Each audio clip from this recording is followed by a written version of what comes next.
출애굽기 7장 14절에서 25절 말씀입니다. 14절 그때 여호와께서 모세에게 말씀하셨습니다. 바로의 마음이 강팍해져 이 백성들을 보내려 하지 않을 것이다. 강팍은 마음의 태도가 너무 거칠고 굳세고 고집스럽다는 뜻입니다. 완강하다 이렇게 번역되기도 했습니다.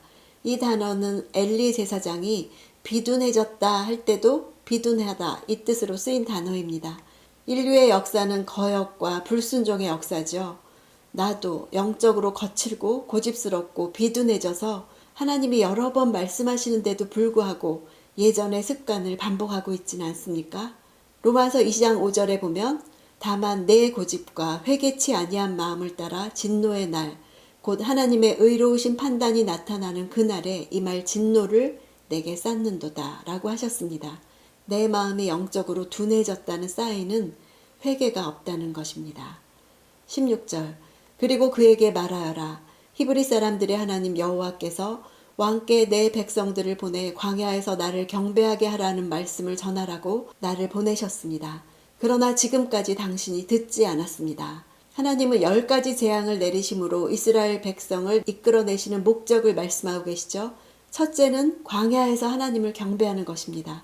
바로가 완강하게 거절하기 때문에 출애굽 당시에 이스라엘 백성들은 죽음을 각오하고 이집트를 떠나야만 했습니다.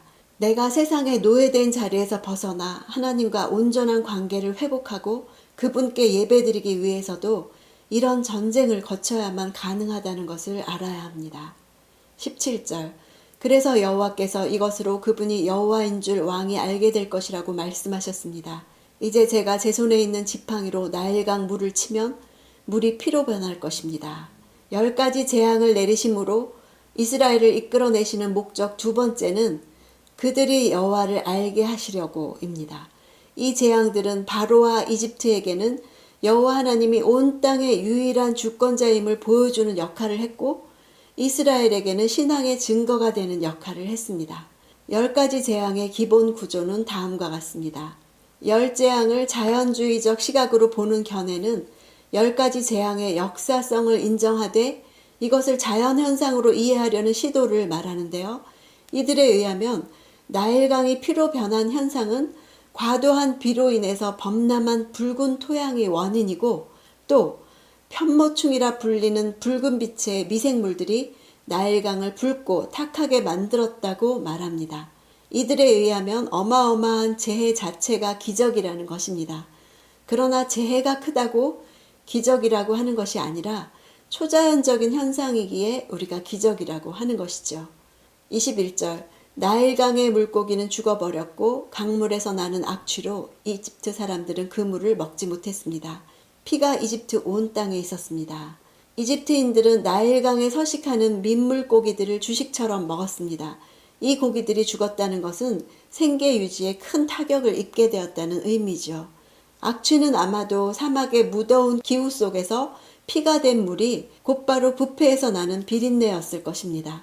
풍요의 상징인 나일강이 죽음의 상징인 피로 변하는 비참한 심판을 맞은 것이죠. 22절 이집트의 마술사들도 자기들의 비법으로 그것과 똑같이 했습니다. 그러자 여호와께서 말씀하신 대로 바로의 마음이 강팍해져서 모세와 아론의 말을 듣지 않았습니다. 비법이란 단어는 덮다, 가리다, 숨기다 란 뜻이 있습니다. 아마도 은밀한 눈속임으로 행했을 것입니다. 그들은 흉내낼 수는 있었으나 되돌릴 수는 없었죠. 귀신들의 역사가 그와 같습니다.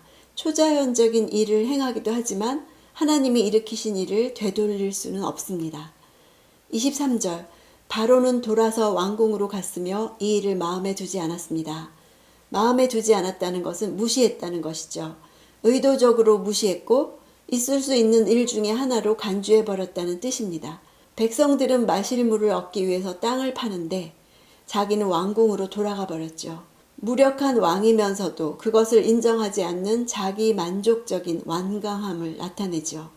이제부터 시작되는 10가지 재앙으로 이스라엘을 이끌어내시는 목적이 두 가지라고 했죠. 첫째는 하나님을 경배하는 것이고 둘째는 여호와를 알게 하시려는 것이라고 했습니다. 바로의 완강한 거절로 출애굽 당시에 이스라엘 백성들은 죽음을 각오하고 이집트를 떠나서 하나님을 예배해야만 했습니다. 내가 세상에 노예된 자리에서 벗어나서 하나님과 온전한 관계를 회복하고 그분께 예배드리기 위해서도 이런 죽음과 같은 과정을 거쳐야만 하지요. 오늘 나와 내 가정이 악한 세력에서 벗어나기 위한 목적도 두 가지입니다. 그 목적을 이루기까지 10가지나 되는 재앙이 있어야만 했습니다. 그 재앙들은 바로와 이집트에게 온 땅을 다스리는 하나님이 바로 여호와 하나님이신 것을 알게 하려고 라고 했습니다. 내 삶이 다사다난한 이유도 하나님을 예배하는 자가 되기 위해서이고 하나님이 누구신지 알기 위해서임을 깨닫는 그런 시간이 있기를 원합니다.